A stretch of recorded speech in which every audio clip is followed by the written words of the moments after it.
तो हेलो मेरे प्यारे साथियों, अगर आप भी 10वीं कक्षा के छात्र हैं और 2026 में मैट्रिक बोर्ड परीक्षा देने वाले हैं तो आज का यह वीडियो काफी इंपॉर्टेंट होने वाला है। वीडियो को शुरू से अंत तक जरूर देखिएगा। आज इस वीडियो के माध्यम से मैं सामाजिक विज्ञान का कुछ क्वेश्चन कराने वाला हूं जो आपके होने वाले एग्जाम 2026 बोर्ड परीक्षा के लिए काफी इंपॉर्टेंट होगा। और हाँ, ये ऑब्जेक्टिव क्वेश्चन है, तो मैं उम्मीद करता हूं कि आप लोग इस वीडियो को पूरा जरूर देखिएगा। और हाँ, अगर आपको ये वीडियो अच्छा लगे तो एक लाइक जरूर कीजिएगा और चैनल पे नए हैं तो चैनल को सब्सक्राइब भी कीजिएगा ताकि मैं जो भी वीडियो अपलोड करूंगा उसका नोटिफिकेशन सबसे पहले आपको पहुंचे। इस चैनल के माध्यम से मैं हर रोज ऑब्जेक्टिव वीडियो लेकर के आता हूं जो आपके होने वाले 2026 बोर्ड एग्जाम के लिए काफी इंपोर्टेंट है। तो चलिए बिना कुछ देरी किए हुए हम चलते हैं क्वेश्चन की ओर। देखिए, पहला नंबर सवाल है कि नर्मदा बचाओ आंदोलन संबंधित है। चलिए इसका जवाब दीजिए कि नर्मदा बचाओ आंदोलन संबंधित है। तो देखिए, नर्मदा बचाओ आंदोलन जो संबंधित है वो पर्यावरण से है, यानी इसका सही जवाब ऑप्शन सी हो जाएगा, पर्यावरण। चलिए आप चलते हैं अगला सवाल पे, 2 नंबर पे। तो 2 नंबर क्वेश्चन है कि मानव के सर्वांगीण विकास एवं सामाजिक आर्थिक विकास के लिए सबसे महत्वपूर्ण तत्व क्या है। तो देखिए, सबसे महत्वपूर्ण तत्व जो है वो है शिक्षा, यानी इसका सही जवाब हो जाएगा ऑप्शन डी, शिक्षा। चलिए आप चलते हैं अगला सवाल पे। तो देखिए अगला सवाल है, 3 नंबर सवाल है कि भारत की राष्ट्रीय आय में किस क्षेत्र का सर्वाधिक योगदान है। तो देखिए, भारत की राष्ट्रीय आय में जो जो क्षेत्र का आर्थिक योगदान है वो है तृतीय क्षेत्र, यानी इसका सही जवाब होगा ऑप्शन सी हो जाएगा, तृतीय क्षेत्र। चलिए आप चलते हैं अगला सवाल पे। तो अगला सवाल है, 4 नंबर सवाल है कि दादा भाई नौरोजी में सर्वप्रथम राष्ट्रीय आय का अनुमान कब लगाया गया। देखिए, ये सवाल है कि दादा भाई नौरोजी में सर्वप्रथम राष्ट्रीय आय का अनुमान कब लगाया गया। तो देखिए, इसका जो सही जवाब हो जाएगा ऑप्शन होगा बी, ऑप्शन बी होगा 1867, यानी इसका सही जवाब होगा ऑप्शन बी, 1867 ईस्वी। चलिए आप चलते हैं अगला सवाल पे। तो देखिए अगला सवाल है कि राष्ट्रीय आय का अर्थ है। तो देखिए, राष्ट्रीय आय का जो अर्थ होता है वो होता है उत्पादन के साधनों का आय, उत्पादन के साधनों का आय, यानी इसका सही जवाब होगा ऑप्शन बी। चलिए आप चलते हैं अगला सवाल पे। तो देखिए अगला सवाल है कि मुद्रा विनियम का है। देखिए, विनियम का मतलब होता है अदल बदल।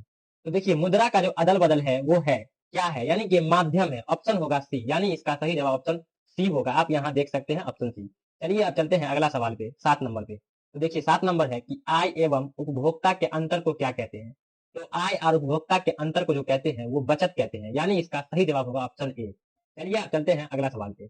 देखिए अगला सवाल है कि इनमें से कौन व्यापारिक बैंक की जमा प्रकार नहीं है। इसका जवाब दीजिए, इसका जवाब दीजिए, इनमें से कौन व्यापारिक बैंक की जमा का प्रकार नहीं है। तो देखिए, जमा का जो प्रकार नहीं है वो है अधिविकर्ष, अधिविकर्ष, ऑप्शन सी, यानी इसका सही जवाब ऑप्शन सी होगा। चलिए आप चलते हैं अगला सवाल पे। देखिए, बहुत इंपॉर्टेंट क्वेश्चन सब है जो कि आपके होने वाले एग्जाम के लिए काफी इंपॉर्टेंट होने वाला क्वेश्चन सब है, तो आप वीडियो को पूरा देखिएगा, थोड़ा सा भी स्किप नहीं कीजिएगा। तो चलिए आप चलते हैं अगला सवाल पे। तो देखिए अगला सवाल, 9 नंबर सवाल है कि सूक्ष्म वित्तीय योजना साख या ऋण की सुविधा किन्हें उपलब्ध कराता है। तो देखिए 9 नंबर क्वेश्चन का जो आंसर हो जाएगा ऑप्शन हो जाएगा सी, यानी इसका सही जवाब ऑप्शन सी होगा, गरीब वर्ग, ऑप्शन सी।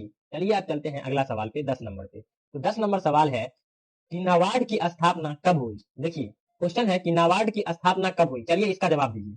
तो नाबार्ड की जो स्थापना हुई थी वो 1982 ईस्वी में हुई थी, यानी इसका सही जवाब ऑप्शन बी हो जाएगा।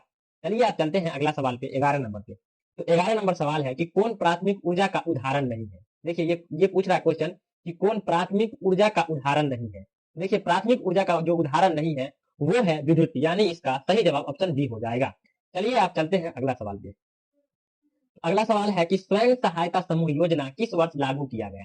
तो देखिए, स्वयं सहायता समूह योजना जो लागू किया गया था वो वो जो किया गया था 1992 ईस्वी में किया गया था, यानी इसका सही जवाब ऑप्शन सी हो जाएगा, 12 नंबर क्वेश्चन का। चलिए आप चलते हैं अगला सवाल पे। तो देखिए अगला सवाल का जवाब दीजिए। अगला सवाल है कि भारत में वैश्वीकरण की प्रक्रिया कब लागू की गई।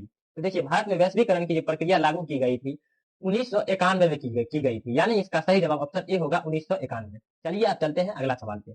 देखिए अगला सवाल है, 14 नंबर सवाल है कि इनमें से कौन भारतीय बहुराष्ट्रीय कंपनी नहीं है। ये क्वेश्चन का जवाब दीजिए, बहुत इंपोर्टेंट क्वेश्चन है। इनमें से कौन भारतीय बहुराष्ट्रीय कंपनी नहीं है। देखिए, भारतीय बहुराष्ट्रीय कंपनी है, सॉरी ये पूछ रहा है कि इनमें से कौन भारतीय भारतीय बहुराष्ट्रीय कंपनी है। तो देखिए, इनमें से जो नहीं है, यानी कि नोकिया नहीं है, सैमसंग नहीं है, ठीक है, और जो है वो है डाबर है, यानी इसका सही जवाब ऑप्शन बी होगा, डाबर, ठीक है। चलिए आप चलते हैं अगला सवाल पे, आप याद रखिएगा। अगला सवाल है कि राष्ट्रीय उपभोक्ता हेल्पलाइन नंबर क्या है। तो देखिए, भारतीय उपभोक्ता हेल्पलाइन नंबर जो है वो है ऑप्शन सी हो जाएगा, यानी कि 1811 और 4000, यानी इसका सही जवाब ऑप्शन सी होगा। चलिए आप चलते हैं अगला सवाल पे, 16 नंबर पे। तो 16 नंबर सवाल है कि नया उपभोक्ता संरक्षण अधिनियम 2019 कब लागू किया गया? तो यानी कि 2019 कब लागू किया गया? तो 20 जुलाई 2020 में, यानी इसका सही जवाब ऑप्शन ए हो जाएगा। चलिए आप चलते हैं अगला सवाल पे। बहुत इंपोर्टेंट क्वेश्चन है, आप बढ़िया से देखिएगा और इसका जवाब दीजिएगा। जवाब दीजिएगा, अगर आपको इसमें से कोई भी सवाल का जवाब अगर आपको पहले से पता है तो उसका आप कमेंट करते चलिएगा। तो देखिए 16 नंबर है, सॉरी 17 नंबर है कि निम्नलिखित में कौन स्वामित्व के आधार पर संसाधनों के वर्गीकरण का प्रकार नहीं है? तो देखिए स्वामित्व के आधार पर संसाधनों के वर्गीकरण का जो आधार नहीं है वो है नवीकरणीय, यानी इसका सही जवाब ऑप्शन सी होगा। अगर हाँ पूछ दे यानी कि है तो इसका मतलब व्यक्तिगत हो जाएगा, सामुदायिक हो जाएगा, राष्ट्रीय हो जाएगा।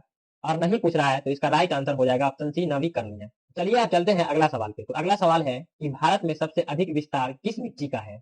यानी क्वेश्चन पूछ रहा है कि भारत में सबसे अधिक विस्तार किस मिट्टी का है? तो देखिए इसका जो सही जवाब होगा ऑप्शन ए हो जाएगा, जलोढ़ मिट्टी, यानी इसका सही जवाब ऑप्शन ए हो जाएगा, जलोढ़ मिट्टी। चलिए आप चलते हैं अगला सवाल पे। तो देखिए अगला सवाल क्या है? अगला सवाल है कि इनमें से किस राज्य की मिट्टी काली पाई जाती है? चलिए इसका जवाब दीजिए, बहुत इंपोर्टेंट क्वेश्चन है। इनमें से किस राज्य की मिट्टी काली पाई जाती है? तो इसका सही जवाब होगा ऑप्शन डी, महाराष्ट्र, यानी इसका सही जवाब ऑप्शन डी हो जाएगा, महाराष्ट्र। चलिए आप चलते हैं अगला सवाल पे। तो अगला सवाल है कि भारत में जल का सबसे अधिक उपयोग किया जाता है। ये क्वेश्चन पूछ रहा है कि भारत में जल का सबसे अधिक उपयोग किसमें किया जाता है?